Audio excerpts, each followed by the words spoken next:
Hello everybody, it's Larry East with your weekly bulletin for the week of April 9th. It was a week in which geopolitical headlines took center stage over actual economic headlines.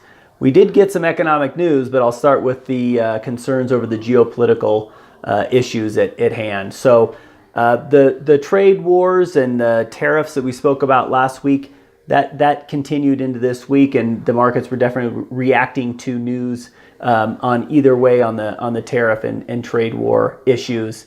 Another new one that popped up today or this week was the possible military action against Syria, and so that definitely caused some concern in the financial markets. But as far as economic releases, we got some inflation reports this week. We got it both on the wholesale or the producer level and the consumer level. So I always like to highlight those because inflation is definitely influential in mortgage rates, and any increases in inflation will cause mortgage rates to increase. So the producer price index is what looks at the wholesale, and that's more of a factory type inflation. That did show a slight increase. Now that doesn't always get passed on the consumer, so that's not always as big of a concern as the CPI or consumer price index. That also showed an increase. Now we look at the core rate in that, which strips out your food and energy, which can cause quick adjustments in the numbers.